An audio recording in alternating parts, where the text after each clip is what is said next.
Welcome to our Vibgyor academy. तो शुरू करते हैं आज के करंट अफेयर के वीडियो को। आज का पहला हमारा टॉपिक है जीरो डिस्क्रिमिनेशन डे। तो देखते हैं जीरो डिस्क्रिमिनेशन डे कब और किस लिए सेलिब्रेट किए जाते हैं।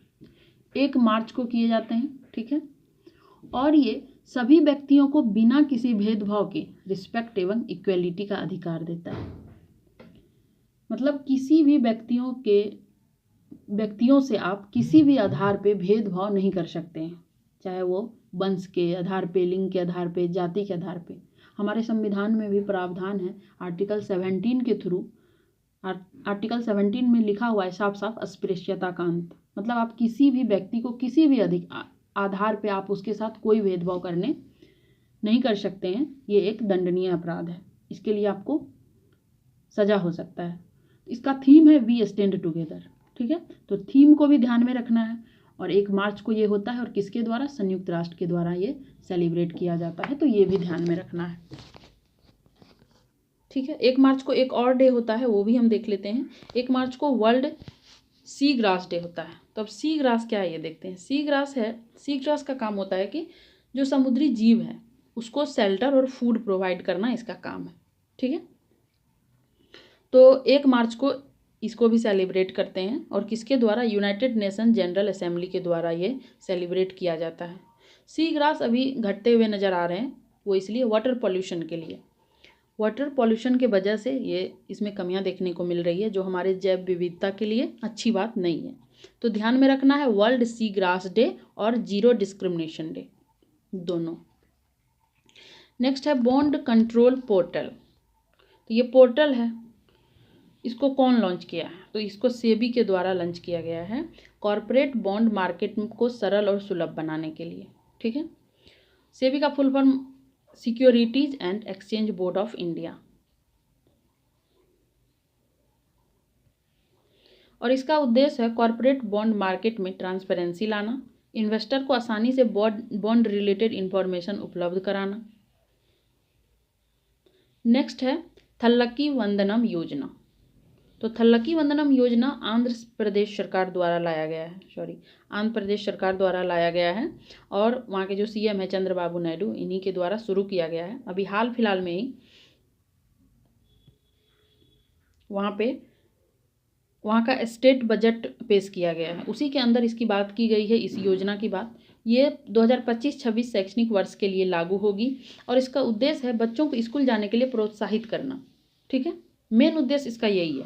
और इस उद्देश्य को फुलफिल करने के लिए इसमें जो योजना में प्रावधान है वो मदर को फाइनेंशियल हेल्प मिल रहा है।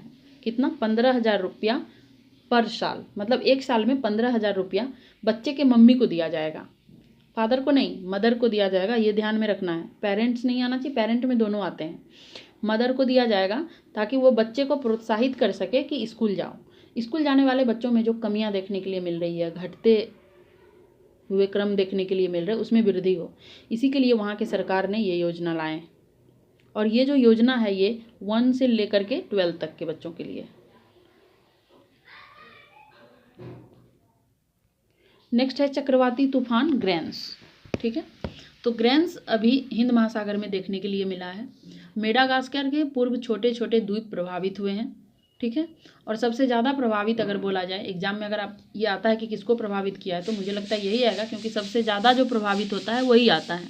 तो ला रियूनियन एक द्वीप है फ्रांस का, जो हिंद महासागर में है, उसी को ज़्यादा प्रभावित किया है, ठीक है।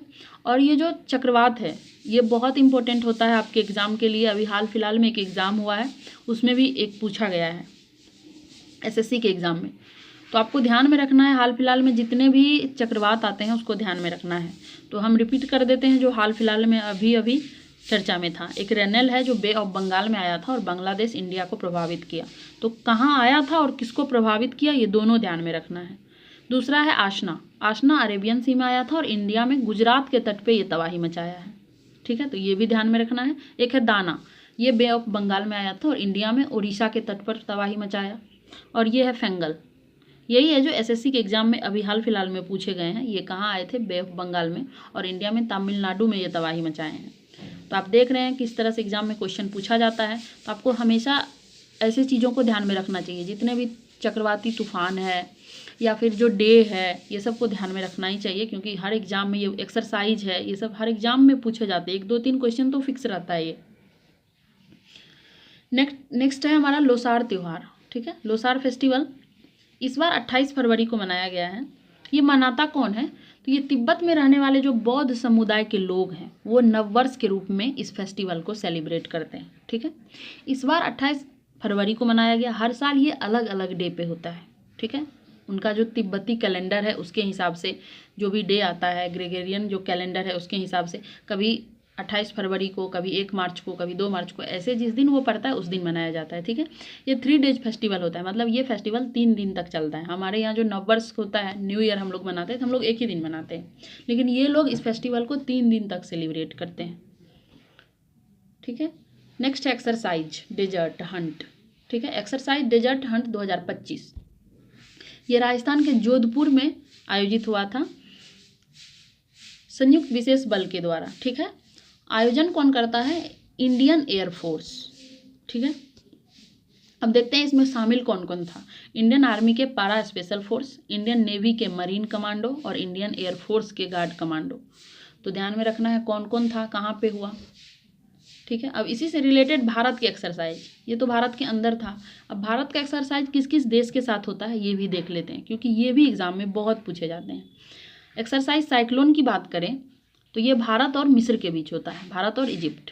ठीक है, धर्म गार्जियन ये इंडिया और जापान के बीच होता है। एक्सरसाइज खंजर इंडिया और किर्गिस्तान के बीच होता है। ठीक है, टाइगर ट्रिम्स ये इंडिया और यूएसए के बीच हुआ है। मिलिट्री एक्सरसाइज शक्ति, शक्ति इंडिया और फ्रांस के बीच हुआ है। वज्र प्रहार ये इंडिया और यूएसए के बीच हुआ है। ठीक है, विनबैक्स 2024 ये इंडिया और वियतनाम के बीच हुआ है। तो ये बहुत इंपॉर्टेंट है आपके एग्जाम के लिए, इसीलिए जो हाल फिलहाल में अभी चर्चा में है उसको मैं यहाँ पे रिपीट कर दी हूँ। बाकी आप लोगों को ध्यान में रखना चाहिए, क्योंकि ये हर एग्जाम में पूछे जाते हैं, लगभग हर एग्जाम में पूछे जाते हैं। ठीक है, नेक्स्ट है जहान-ई-खुसरू फेस्टिवल। ठीक है, जहान-ई-खुसरू फेस्टिवल इसलिए भी खास है क्योंकि अभी हाल फिलहाल में ये दिल्ली में हुआ है और इसमें पीएम मोदी शामिल हुए हैं। तो पीएम मोदी जी शामिल हुए हैं तो थोड़ा इम्पोर्टेंट हो जाता है एग्जाम के लिए। और ये 25वां संस्करण था। ठीक है, रूमी फाउंडेशन के द्वारा आयोजित किया गया है। ये एक संगीत महोत्सव है, सूफी संगीत महोत्सव है। तो ज़्यादा डेप्थ में नहीं पूछे जाएंगे, ये संस्करण आपको याद रखना है किसके द्वारा आयोजित होते हैं और ये है क्या, ये याद रखना है। नेक्स्ट है सोलर फ्लेयर कर्नेल की पहली तस्वीर ली गई है। ठीक है, कर्नेल की पहली तस्वीर ली गई है। भारत के पहले सोलर मिशन आदित्य L1 ने पहली बार तस्वीर ली है इसका।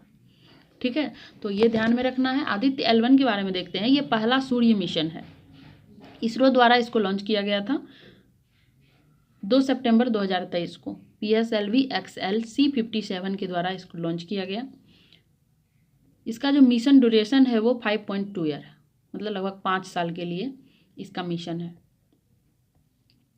नेक्स्ट देखते हैं फाउंट फेंटल ज्वालामुखी। तो फाउंट पेंटल ज्वालामुखी सबसे पहले है कहाँ? तो ये इथोपिया में है। और ये चर्चा में क्यों है? चर्चा में इसलिए है कि मीथेन गैस निकलते हुए अभी पाया गया वहाँ पे, कि वहाँ से मीथेन गैस निकल रहे थे, सॉरी। और ये एक प्रसुप्त ज्वालामुखी है और अंतिम बार 1820 में फूटा था ये, मतलब ये जो भी ज्वालामुखी है इसमें विस्फोट देखा गया था अंतिम बार 1820 ईस्वी में। और अभी हाल फिलहाल में मीथेन गैस निकलते हुए देखा गया है वहाँ पे, इसीलिए ये इम्पोर्टेंट है। और पूछा जा सकता है कि ये है कहाँ पे, तो आपको ध्यान में रखना है कि ये इथोपिया में है। नेक्स्ट है प्राणी मित्र राष्ट्रीय पुरस्कार। तो ये दिया जाता है पशु कल्याण के लिए। ठीक है, और अभी किसको मिला है? Radha Krishna temple elephant welfare trust को। तो ये ध्यान में रखना है, ये एक बहुत बड़ा राष्ट्रीय पुरस्कार होता है। नेक्स्ट है आधार गुड गवर्नेंस पोर्टल। ये भी एक पोर्टल है और इसको लॉन्च किया गया है इलेक्ट्रॉनिक और सूचना प्रौद्योगिकी मंत्रालय के द्वारा लाया गया है। तो ये सब छोटा मोटा फैक्ट्स था जो 1 2 3 लास्ट में आया, उसको मैं लिख दी। इसमें ज़्यादा डेप्थ में जाने की ज़रूरत नहीं है, क्योंकि इसमें यही पूछा जाएगा कि कौन लॉन्च किया है। कोई भी पोर्टल आता है और इसमें तो यही पूछा ही जाएगा। तो हम आपके लिए हर दिन ये करंट अफेयर का वीडियो लेकर के आते हैं और बहुत सारे करंट अफेयर को एनालिसिस करते हुए एक शॉर्ट नोट्स बना करके हैंड रिटेन इस वीडियो को डिज़ाइन किया जाता है। तो आई होप आपको वीडियो अच्छी लगेगी, आपके एग्ज़ाम के लिए महत्वपूर्ण होगी, और आप अगर अच्छे से वीडियो को देखेंगे तो आपके एग्ज़ाम में एक भी क्वेश्चन करंट अफेयर से नहीं पूछेंगे। जैसा कि आप सभी को पता है, हर एग्ज़ाम में कोर एरिया में करंट अफेयर होते हैं। तो करंट अफेयर को बहुत अच्छे से पढ़ना और कम समय में अच्छे से पढ़ना, मतलब स्मार्ट स्टडी करने की ज़रूरत है, जो हम आपको पूरे तरीके से एक नोट्स के रूप में करंट अफेयर आपको प्रोवाइड करते हैं। तो वीडियो अच्छी लगे तो आप लाइक, कमेंट और सब्सक्राइब कर दीजिएगा। Thank you for watching.